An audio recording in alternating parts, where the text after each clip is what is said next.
Today we're going to look at a topic that has interested me for years at this point.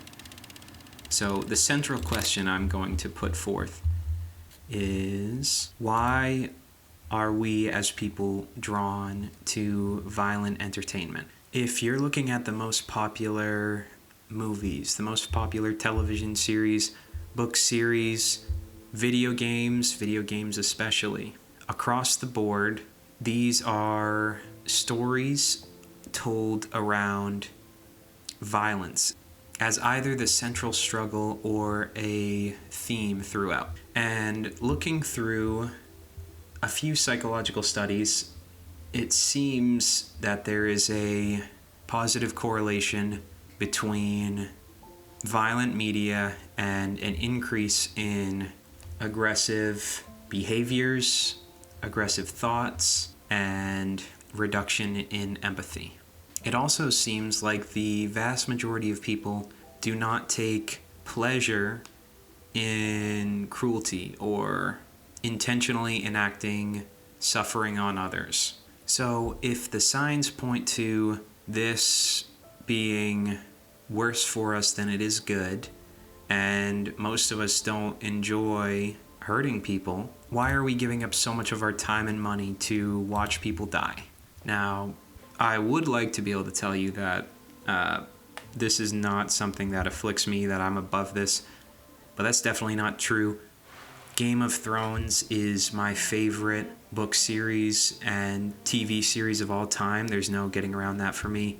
My favorite video game of all time is centered on fighting and killing, and it's done through this crazy environment with lots of grotesque creatures, with a central theme being pain and suffering. And I'd say the most graphically violent video game I've ever played, Doom 2016, one night played the whole game.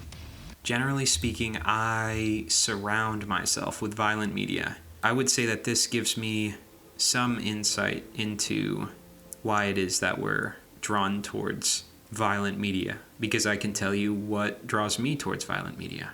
So with that being said, there are 4 main reasons that stand out to me as to why I think people seek out violence in entertainment. And those are going to be power, conditioning or familiarity, a sense of self-preservation or resilience training, and production value or quality.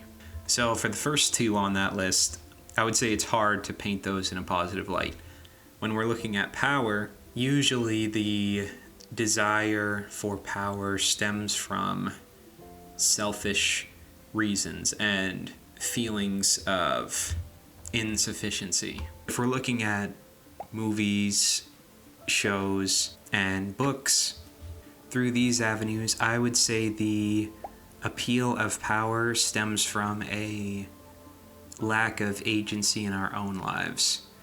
So when we get to see these characters have the agency to accumulate strength for themselves and use that to better their circumstance, or if not that, hurt their enemies, it feels good to us. It feels good to be imagining ourselves in their shoes. A show that comes to mind that really embodies this idea would be Solo Leveling. This show is very much a power fantasy from start to finish, and the character is going through growth throughout. He's wrestling with the morality of his decisions, and he's doing it for a positive underlying drive, but at the end of the day, he's killing people and monsters to get stronger so he can kill more people and monsters. The connection to power in video games is very clear. You start out at a low power level, and your goal is to get to a higher power level or unlock new gear or whatever the reward system is. Usually, the action to get there is killing people or monsters. You're using violence to go up. I would argue that pretty much anything you can think of, any action can be gamified, but through the lens of violence, that's going to make you feel more powerful than any other avenue. The idea that your life is on the line, even though this is virtual stakes we're talking about, and you are crushing everything your opponent is for your own betterment, there isn't anything that's going to make you feel more powerful than that. And when it's done through games, where nobody's actually getting physically harmed in the process, it's hard to not see why people would be drawn into that. I would say people seeking out violent media because they've been conditioned to do so over the course of their life, or it is what they are most familiar and comfortable with, is a pretty dangerous prospect. When something has been going on for your whole life, you're much less likely to question why it's there and what it impacts. Now, there are definitely arguments out there, and I'd say that there are compelling arguments for how the government or your environment, they are forming you to seek out and enjoy witnessing violence for their own means. But those types of factors are beyond my reach. So I want to focus on what impacts me there on a more personal level. Thinking about my own story, my dad was a medic in the Army, and he enjoyed all things warfare. So as a result of looking up to my dad and wanting to spend time with him, I learned how to use guns. I've hunted since I was a kid. I wanted to play games with him, so we'd be playing, Halo from when I was little.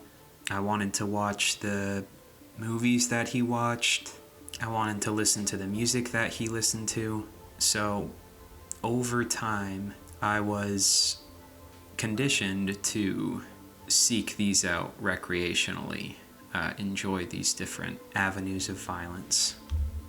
Okay, so I'm editing this right now, and I wanted to cut in and make a note here. This part, it sounds like I'm being a resentful little shrimp. So I did want to say I'm very grateful for the time I got to spend with my dad, and I'm also lucky that he cared enough to show me the things that he liked to do. It is also true that anything can become negative in excess, and I'm certainly responsible for the actions I take in adulthood. Okay, that's it. And I would say that that's going to be how it starts for a lot of people, which is trust in somebody else being the initial catalyst, and then eventually it's just repetition, going through what you know, or curiosity on it. But yeah, a trusted individual or curiosity are going to set you up to do it long term, seek it out long term. Besides how difficult it is to stop something that you've been exposed to and familiar with your entire life, the other scary thing about conditioning is that people are so adaptive. You can condition somebody to pretty much do anything. We are certainly creatures of habit, so when we are looking for something to do, we're going to look for that connection of familiarity. And I'd also argue that that habit is independent from what we know is good for us. So smoking is the example that jumps out at me here. I don't think there's any way to paint it as something that's good for you, but people start out curious, or somebody they know showed it to them, and eventually the issue becomes self-perpetuating. No matter how many times somebody tells us that's gonna kill you. These next two, I would say, are not the predominant drivers when you're seeking out violence through entertainment means, but they are important to understand as well. So for the first one, I would call it building mental resilience, or turning to violence as a means of preparation and education. There's a really solid argument by Trinity College, the University of Dublin, where they have a more official term for this idea. They call it threat simulation theory. It's the idea that people enjoy watching safe on-screen violence because it can teach us something. Watching violence from the safety of our sofa may be a way to prepare ourselves for a violent and dangerous world. Violence, therefore, appeals for a good reason. I can't imagine anything worse than having to take another person's life for myself. I can't think of anything worse than that.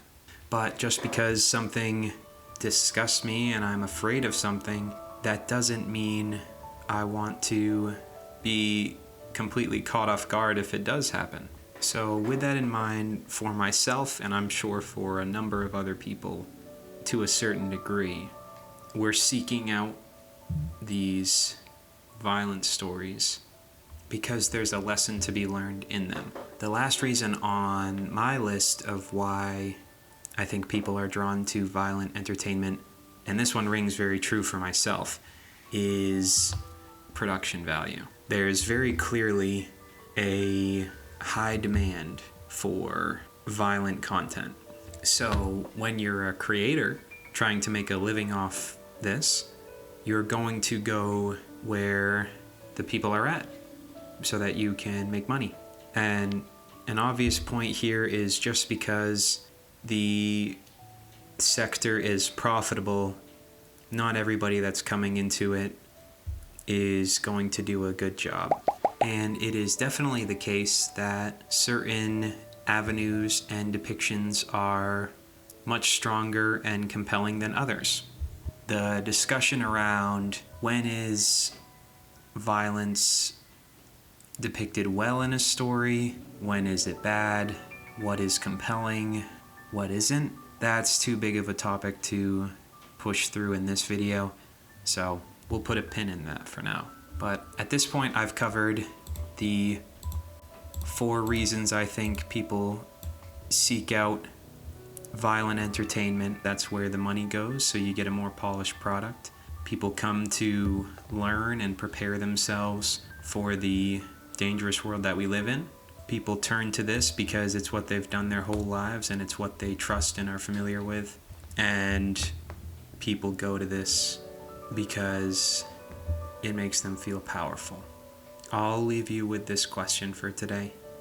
If exposure to violence is dragging you down, what can you do to shift the scales in the other direction? All right, that's all for now.